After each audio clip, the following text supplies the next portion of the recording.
Other coffee and conversions. This is our candid opportunity to get an ear with the team. So we've been really enjoying doing with these. It's I'm bringing along different team members every time, and we're talking about various things, but normally there's some product information in there, so some sort of sneaky peek that you wouldn't get unless you attend these events. So while I think of that, make sure you're liking and subscribing to content so you're notified of any new sessions that come out. But today we're going to be talking about I guess the highlight is the procurement automation feature. So before I dive straight into getting into the detail of that, let's bring in the rest of the team. So I've got Bram, Bart, Victor, and Tyler. How are you doing, guys? Doing all right. Thank you. Great. How are you? Excellent. Very good. Very good. Well, I'm actually in rural Wales at the moment, and I've had to dive into a library to get this going because I was struggling for an internet connection anywhere else. So it's been a bit of an on the fly one, but it kind of makes it real, doesn't it? So, Victor, let's start with you, if you don't mind. So we did all the introductions for the team the last couple of episodes. I won't do it every time, but obviously you've got some interesting stuff to talk about. There's been a lot of buzz about this procurement automation stuff because it saves loads of time for people. Do you want to give us a bit of an overview of what it's about? Yeah, for sure.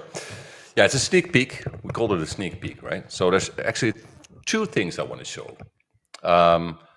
So what happens if you it's basically the post-sale workflow, right? So you sold a proposal, you got the approval of the customer, and now you need to do the next step. So usually it means you have to create a ticket, you have to add the product that you sold as charges, and then you have to go and procure the stuff, normally with your distributor. So you have a ticket, you have charges, you create a purchase order inside your PSA, and then you need to open up a basket. You log into Ingram, open the basket, put the stuff in the basket, copy that information from the basket back into the purchase order, update the tickets, and it's all manual work, and it's very time-consuming. It's repetitive. It's very error-prone. Nobody really likes it because it's the same all over and over, and you have to click through wizard. So it's a lot of hassle. So we've been working on a workflow to eliminate all that pesky manual labor. And I'm going to show a little of an overview. Is my screen already visible? I can sort that for you. There you go. So you're sharing your screen now, and I'm on there with you. That sounds Awesome. sounds really good. When's this going live, Victor? When have we got? Just put you on the spot straight away. What have we got? We're testing this out in June with a small batch of customers, all sorts of customers, larger, mid-size, smaller, to battle test that workflow, get the initial feedback back, and then the month after is the month we want to launch that with Ingram Micro and TD Cinex as the first two distributors. And then once we have that basic workflow in, we can then add more distributors as we go forward. Okay, perfect. And I'm going to skip the overview, but just gonna go into the purchase order automation module. So the idea here is that you have a proposal one, right? And after the proposal has been won, you have a new button that's called pending order items, right? You click that button, and then you will see it can be one product, but sometimes it's 10 or 20 products that you want to buy from your distributor. In this case, it's going to be Ingram, because we're going to launch with our Ingram integration. So what you do is you create a new purchase order inside Sales Builder. And the purchase order will have all the relevant information, the address, the product, the proposal that it's linked to, and you can then, what happens is if you click that place order, Sales Builder will create the purchase order in Autotask, and it will have the line items in that purchase order in Autotask, and it's deep linked. So there's an icon inside Sales Builder that takes you straight to the PO in Autotask. So that's normally a totally manual process then, is it? What does that look like if you don't do it this way? If you don't do it this way, you have to go into Autotask, you have to go to the quote, then you have to run the one opportunity wizard. That takes you 7 clicks, and then you end up with a ticket and charges, and then you have to manually create a purchase order and add the stuff into the purchase order. Okay, so not only is it taking time, but there's some opportunity there for things to go wrong potentially. A lot of clicks, yes. Yeah. And the other thing what we do here is we create a ticket for you in Autotask. So the ticket has the charges, which are the line items from the proposal that are linked to the ticket. So the team that will install or prep or deliver or configure the item that has been sold to the customer, they work based off this ticket. And the ticket has that item that you sold or the item sold as charges attached to the ticket. So what SalesBuilder does, it creates the ticket, and it creates a ticket based on this template. There's a ticket template, and you can define for all the tickets I create, I want you to use this priority, this ticket category, the ticket queue, this inventory location, and now there's also a ticket source. Is that something you set up once at the beginning? Once at the beginning. Right. Okay. Templatized way of ticketing. Yeah. Excellent. And this is what you end up with, right? And the other cool thing is that from SalesBuilder, because we do the SalesBuilder purchase order, and you can also combine multiple purchase orders for multiple customers into one combined purchase orders that you send to Ingram.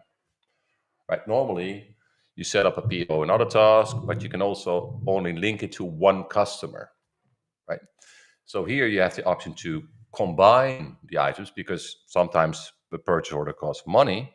So this makes you more cost effective, and SalesBuilder will create multiple POs in Autotask and will create multiple separate customer tickets with the charges. So you have everything in one place. Everything is set up properly in the back end for your fulfillment workflow, for your receiving workflow, and also for your billing inflow, because the invoice results from that ticket with that charge. If the work is done, that can then flow to the invoicing. Well, that's going to be that's a big time saver, isn't it? Is this based on some of the feedback you've been getting from customers and stuff? Because I know we that is kind of how we tend to work, isn't it? We tend to sort of take ideas and have an ideas board people vote on. Is this part of that? This has been one of the highest requested modules since the start of SalesBuilder. Right. Okay. Yeah. People obviously see that as there's that opportunity to save a lot of time and money. Yeah, and it's also been one of the most complex to build. Interesting. I can see Bart agreeing there. Bart, is that the case? Bart, which was the most challenging part, Bart? We might as well bring you in at this point. Yeah, the most challenging part is going to be, well, it's still ahead of us. It's going to be integrating all the different distributors to get this to work. It's just going to be a lot of work. But what was also a challenge is making sure that we find the right data to fill in Autotask at the right time in the process, setting up sensible defaults, essentially making it a one-click experience to make it as easy as possible, which is always what we like to do in our application. Yeah, that's always challenging. Yeah. So what in practice, like, and the other thing I wanted to show is related. So like, if you don't want to use the procurement automation yet, but you do want to skip the whole wizard that converts the one proposal to a ticket with charges, we have something for that too down the pipe. Okay. It's going to be in the next release. So what it looks like is that I have this Dell Latitude here, right? So let's say I want to just approve this quote. So I'm going to do Marcus send. I'm going to now work to a approved quote. Terms and conditions. Approve on behalf of. Okay, now I have a approved proposal. And who needs to go on mute? That's better. And from here, I have a new button that says create ticket. And from here, I can select the items that have been sold are already selected. And here, the distributor that has been linked to the item with the cost price is also added to the ticket, because there isn't a place right now to add the distributor information and the cost price to the ticket. There's no way to do it. So we're going to do it, and we're going to plug it into the ticket description. There we go. You click create ticket. On the back end, it will create a ticket. It will add the items as charges, and now the ticket is created. And you can click on the ticket. So what it looks like, you now have a new piece of information here on your proposals. And if you open that ticket, you can now see that a ticket has been created, the information has been filled, the ticket information is linked, it is linked to the correct opportunity, it's linked to the correct quote, and the thing that you sold is now linked to as a charge to the ticket. So now the next person can start working on this ticket. You can then order the item, and there you go. That has been automated. I'm interested to know, Victor, from your perspective, what do you see in terms of who's doing this at the different size of MSPs that you tend to work with? Does it tend to be part of the sales sort of team's duty when you're perhaps a smaller outfit? Or if you're a smaller outfit, it's usually one person. If you're mid-side, it could be that you have a sales team and you have an order team, and the order team takes care of the purchase orders, setting up the ticket. It depends on the complexity of the organization, how many teams you have, but every MSP has to go through this. Otherwise, it doesn't it doesn't add the item that you sold to the ticket, and the technical support team can go and run with it, and you can't send the invoice. So it has to be done.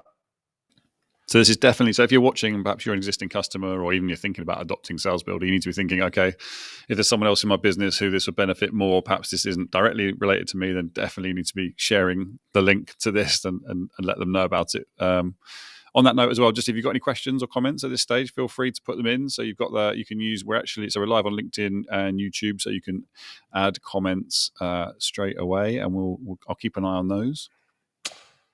Yeah, I'm going to do the TCPO now, so I'm going to do mark as sent. I'm now going to approve on behalf of. There we go. And now what we can do here is say pending order items. And I'm just going to pick the Ingram one, add that to the order, create the order. And there's my purchase order. And there's the ticket that it created in the backend. So if I now place the order, it will send the order, and that's the cool thing. It doesn't send an email to the mailbox of Ingram Micro. We use the Ingram Micro API to place the order. Okay, that's the bit that's going to take the time. Then, as Bart said, that's the bit that's going to take the time to sort of replicate that for each of the disties that you work with. But we've got the two main ones there. They all have a different API. So what happens now? We place the order at Ingram Micro, but the cool thing here is we can then also pull the information from the Ingram Micro API. So preventing you from having to log in, open the order, check the status. It will be all in Sales Builder. And from here, you can open the purchase order that we created inside Autotask, right? You can see the purchase order, and you can see the line item here that has been added to the purchase order. And if you open the ticket, there's a ticket that also relates to the customer with the same charge. And a ticket is for the technical team to go and install or prep that item before it ships off to the customer. And the purchase order is to purchase that item, receive that item, enter the serial number, and then flow it to the invoicing department. That's very slick, isn't it? It's definitely, yeah. It's getting to the point where you kind of, there's so much you're doing, you're pretty much eliminating all those manual tasks that any of the sales team have to do. Yeah, one by one. That's one thing. Yeah, and the other thing is eliminating the faults that you can make if you're copy and pasting the information between different systems. Yeah, which can quickly lead to egg on your face, which no one wants. Exactly. Yeah, Excellent. So that's coming. That's brilliant. That's very exciting stuff. So I should ask, actually, so in terms of where this features in the product set, is this an extra add-on? Or yes, the purchase order automation is going to be an add-on. Yeah. But the creating a ticket with a click of the button, like to a ticket with charges, is going to be available for every customer. Fantastic. Okay. Next release. Lovely stuff. So look out for that one. All the releases are announced. So we within the portal, so you can see whenever you sign into the product, there's always the messages, isn't there, that tells you about when the new releases are available. Plus, we notify too. Yeah. Excellent. Thank you very much, Victor. I think probably a good opportunity then. So Bart, seeing as that was a lot of your handiwork and the team that you work with, so as head of development, I thought it'd be a good chance to chat to you about perhaps what else is maybe on the roadmap or what you're working on at the moment. Also, just obviously as we're scaling, we're growing fast. It'd be interesting to hear a little bit more about what you're thinking about in terms of how you keep the platform, stable, and anything that perhaps our audience might find interesting around sort of what you're working on.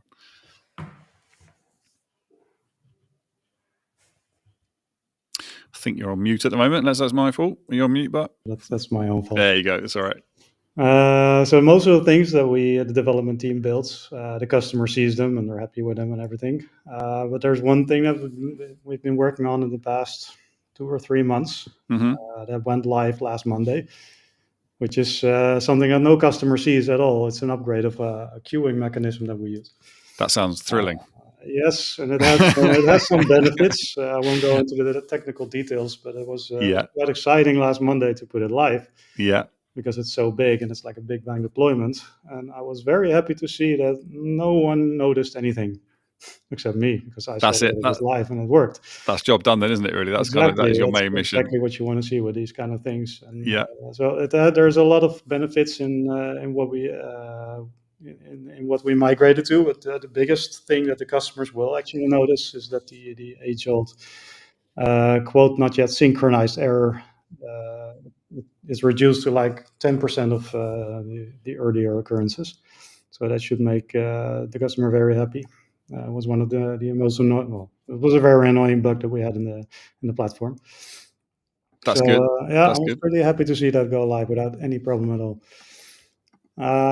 Furthermore, we are working on the white space tool. I'm not sure if you're going to talk about that more later on in this meeting. We've done some coverage of it, yeah, but it's good to know sort of behind the scenes. So we have talked about what it is. There's a brand new explainer out there. So if you have a look both on LinkedIn and on our YouTube channel, you can find out what the white space selling module is all about. It's about lining up your customers and all the products that you have, and then finding those gaps that represent the opportunities for you to sell into. So there's plenty more information on that. But yeah, but. Well, I think you're the best. You can show it much better than I can. I was just going to say that we're still working on it. We're still adding features to it. For example, one of the features that will probably go live next release is it's not per se white space tool feature, but the contracts feature. When you're in a contract which is about to expire, you can create a proposal for a renewal with a simple click of the button.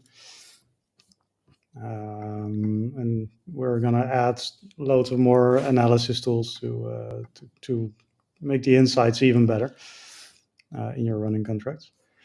Furthermore, we are working on ConnectWise integration and Dynamics integration, kind of in parallel. We're really far with those. That's a big one for us, isn't it? So I'm bringing you in as well, actually, Bram, too, as well, because I know you'll probably be talking to lots of customers about this. So these things are really in demand, aren't they? So the ConnectWise integration, Bram, something you talk to customers about a fair bit. So for ConnectWise, we have, I think, our first customer right now on it. Mm-hmm. So I don't talk with a lot of customers about it because we only have one that's on that right now. Okay. So you're literally just in depth with that one, and then so it's more a case of lining it up and preparing it for the launch, which is I think the person talking more about it are some of the sales guys with the prospects to actually start using the ConnectWise integration. Yes, that would be good. Okay, cool. No worries. Listen, so Bart, so other things on basically you've got the release notes. So, what else have we seen that's any sort of highlights there that we should let people know about, perhaps particularly if they're existing customers would like to know? We're doing a lot of development work on the storefront, the customer storefront. One of the big developments, fantastic, which kind of went live in a beta version, is payments through Stripe. Mm-hmm. So it's as simple as adding a Stripe API key, and then you can receive payments through our application. You can put limits on what customers can order That's a pretty huge feature that's just slipped in there. I know. Okay. Yeah. We need to talk about that some more, definitely. All right. Yeah, we'll get back to that in a second. And the last thing I wrote on my list is something we already talked about, which is the procurement. So. Okay. Yeah. Go on then, talk to me about Stripe, because that's definitely something that I think that people will be interested to hear about.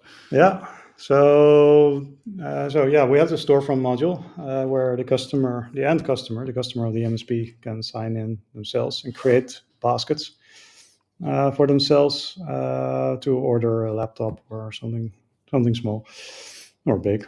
Doesn't really matter. And when they place the order and they go over the credit limit that the MSP can set for this customer, then instead of a place order button, they get a proceed to payment button. I see. Okay, yeah, that's good. Which then redirects them to Stripe, where they can do their payment, and then they get sent back to our application, and only then is the basket approved. Got it. Okay, that storefront's really powerful, isn't it, for those MSPs that have adopted it? The opportunity to be able to take sales and then basically create like a custom, personalized interface for that for individual customers, so they can only buy specific products that are recommended for that customer. So you can have them sort of vertical appropriate or whatever they are, but tailored to each customer. So it's a really powerful feature. And it's nice to see that evolving, I have to say. Yeah. It's definitely a nice project to work on. Excellent, very good. And so, how are you finding things in terms of sort of preparing for the future? There's a lot of changes happening at Sales Builder, bolstering the team. What's on your sort of what's on your roadmap in terms of some of the sort of technical stuff that's going to make sure that the platform's reliable and that it performs as well as it does now? Because it's pretty lightning fast, and we want to keep it that way. Yeah, absolutely. We're always monitoring how things are going in the platform. I think half a year ago we had some performance issues occasionally arise, but we finally figured out what the root cause of that was, and since then it's been running really smoothly. Very good. But as always, we're monitoring how everything is performing, and when necessary, you can easily scale up or down to make sure that it keeps running like that. Excellent. Yeah, and as always, when we develop things, we make sure that it's all as efficient as possible. And if somebody wants to be ahead of the curve in terms of sort of beta testing, alpha testing, do we sort of do calls for that sort of thing? You have to excuse me, I'm fairly new to it all, but so is that something do we recruit any sort of beta testers? Anyone that's interested in having a look at early versions, or is it more customers? You mean? Yeah. So sometimes we do. Sometimes when we're building new modules, then we're putting them behind feature flags, and then we select some customers to help us beta test them. Essentially, yeah. Yeah. Cool. Good stuff. Lovely. Thank you very much for that. Right. So normally at this period, at this point in time when we have run these sessions, it's now become a customary thing for Bram to do your bit. So you're there on the front line talking to probably more customers than maybe anyone else. I don't know. And we give you an opportunity to give us your 3 top tips. So it could be in any area of the business. Let me bring you in. There you go. So I haven't had a chance to chat to you, so I'm hoping you're not going to go, no, I haven't got any. So, no, I do. You do? Oh, thank you. It's not going to be 3 today, but okay. It is one that I think might cover the span of 3 tips if you do it well. It's that powerful. I love it. Okay, you take it away. So this is actually one of the things that I've been seeing doing a lot of onboardings with customers lately. And it essentially comes down to like, how do you eat an elephant? How would you eat an elephant, James? I don't think it's going to sound awful. I would start very slowly. I don't know. It's going to sound non-PC straight away. The thing is, how do you eat an elephant? 1 bite at a time. And especially with onboardings, that is kind of the same thing. Utilizing a tool like this is very similar, because Sales Builder is a very powerful tool. There's a lot of things that you can do. It's a lot more modern than the old printing out a couple of words on a A4 piece of paper and sending it to the customer. There's a lot of progression since that time, and that also means that you can, well, take a long time to actually adopt everything if you choose to overthink everything. What I always would say with adopting a tool like Sales Builder is start off the way that you're doing it right now. Start off with setting things up the way that you are doing it, and then start optimizing. Start adding those new features, those new possibilities, those new capabilities that we offer. Start feeding them into that slowly. You don't have to do everything at the same time. I do see that happening, that you see 1,000 more options that you suddenly have to your disposal. And then you want to do them all, and then nothing actually gets done. So that is actually my biggest tip for today. Start slow, start with the things you already have, and spoon feed all of those options slowly but steadily. Nice, I like it. That's very good advice. And I'm interested to know then, when you first start talking to a sort of new prospect, they come in at different stages, don't they? Some people have done like a self-service test and may have been quite far down the sort of trial process and got things set up. But if you've got someone, say, that's totally fresh to it, where's the first point that you start? Do you go straight into looking at their proposals as they stand now and recreating those, or is it more of a process thing? What are like sort of the first conversations that you have with customers when you first bring them on board? Yeah, so we have like an onboarding. Like we have an onboarding that we set up with customers when they first come in. Mm-hmm. And what we aim to achieve during that onboarding is to make sure that they are able to start sending out quotes the way that they are doing it right now as soon as possible. So if they have a very simple quote right now, I make sure to help them to make sure that we add those in to Sales Builder as soon as possible, and that after the first call that we have together, they are able to send out quotes in the same way that they have been accustomed to, and then start getting them accustomed to all of that. Then the next session we always use to bring more of those features in, more of those options in, and make sure that they actually can improve what they had already had.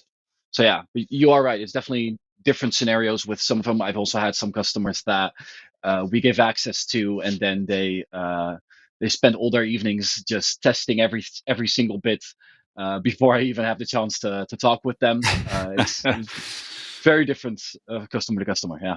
Yeah, that's I think that's just inherent in our industry. It's the shiny thing syndrome. People just like to tinker and get the new tools, and that makes that's no surprise to me at all.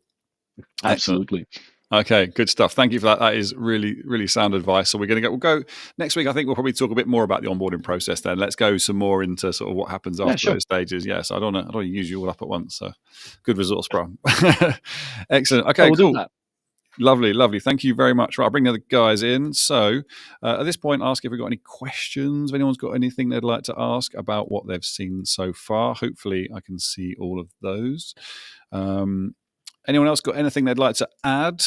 Obviously, this has been I'll apologise, it's been a slightly chaotic session, this one, because of the fact that I've been on the hop with the software and I'm trying to find a decent internet connection, but it seems to have held solid. Hopefully, you've been able to watch and enjoy the content still anyway.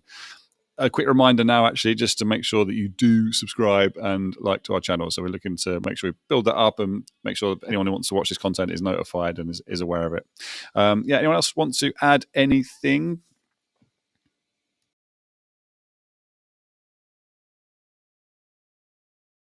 I can hear you. I can't see you, Glenn. Are you there? Okay, good.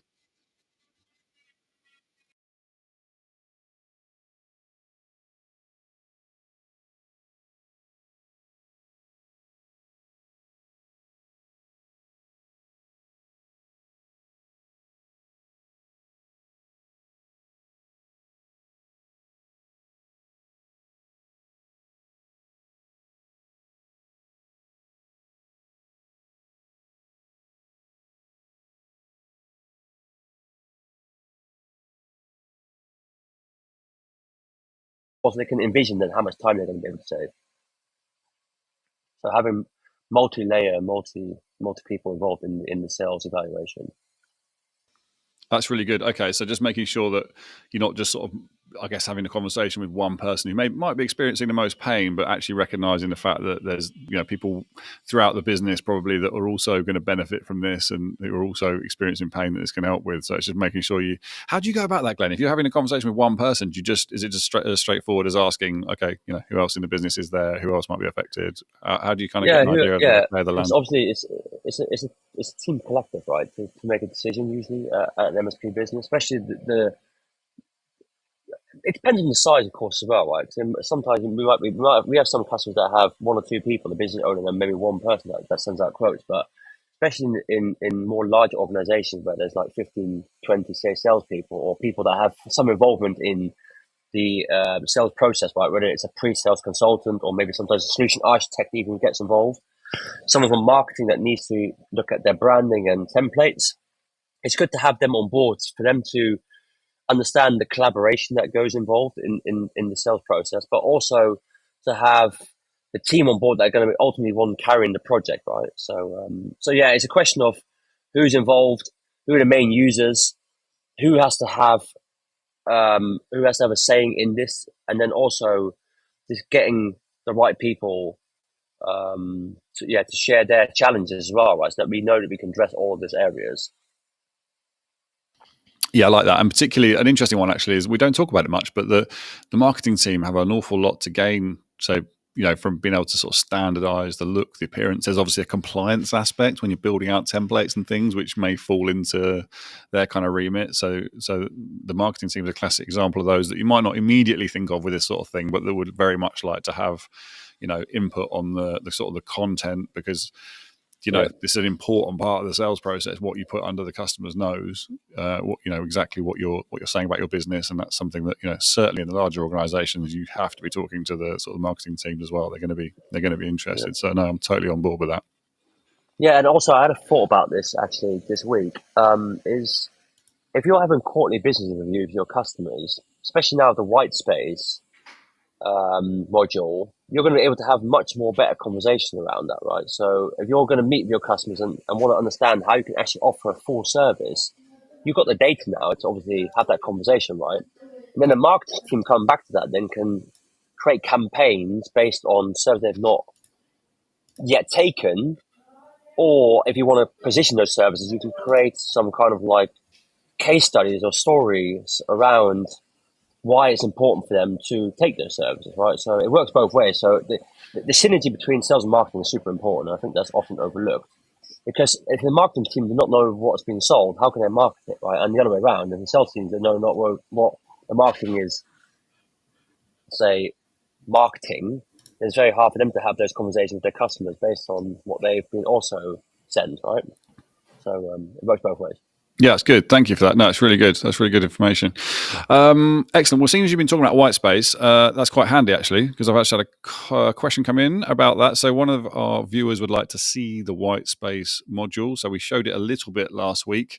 Is that something, Victor, do you think you can possibly help with that one? I think I can, James. I'll put you on the spot. You can. Excellent. Good man. Right. Okay. Let's bring a screen share in then. Okay. There you go. You got a screen share. Yeah. So what's changed since the last release, and that's coming in the next release, is there's now a tile here that you can click. It shows you your expiring contracts in this quarter, which is basically, if you're in sales, that's your to-do list. One of the things on your to-do list is to check for expiring contracts, and there's going to be one here. And this is our dev environment. You can then inspect that contract by clicking the tile. And then depending on, in this case, it's a one line item, but sometimes there's 15 line items or 20 line items there. And there's now a button, right? You can inspect the contract right here in Autotask, but sometimes not all the salespersons can go into Autotask in the contracts module. So what they can do is just create a renewal proposal, right? And they have to pick a contract. We'll have to do, let me see. I have to do a contract on the fly. Add a new contact person. Fetch. Let me see. Existing company. There we go. Okay, created a contact. And now what it does is, based on the template, it will create a new renewal proposal based on the existing contract. So depending if you have 1 or 2 or 10 services, they will all be added into this template. And you will have a template for renewal proposal already in the system. It will add all the services, and this is your renewal proposal. You can go in, change the letter, tell the customer, hey, your contract's expiring in 3 months. I'm going to be proactive here. Here's our renewal proposal with a start date of X. Let me know what you think. And then that's the whole workflow then.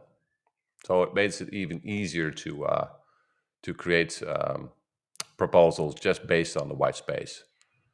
Just open anything up. There we go.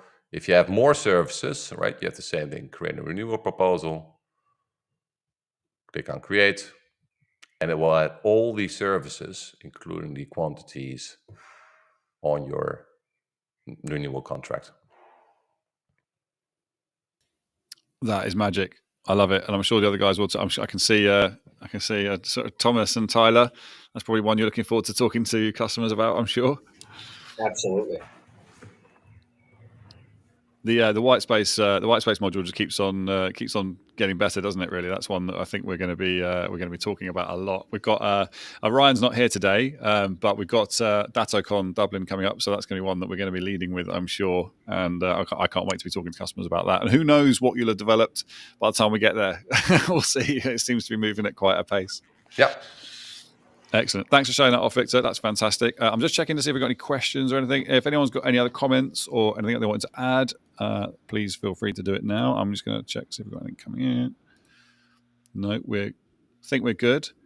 All right, listen, well, I think that's been good. I mean, the idea is this is just a sort of candid window into sort of Team Sales Builder and what's happening here. So I hope you find it useful, whether you're watching it on the recording or you're watching it live. It's been great to have you with us. We'll bid you farewell, and don't forget, it's the same time every week. So we'll always be here, whether we're in rural Wales in a library or somewhere else, we will be here. So we'll see you every week. Thank you for watching, and we'll bid you farewell. All right. Take care, Bye, everyone. everybody. Thanks all. Bye. Thanks a lot. Bye. Cheers. Bye-bye.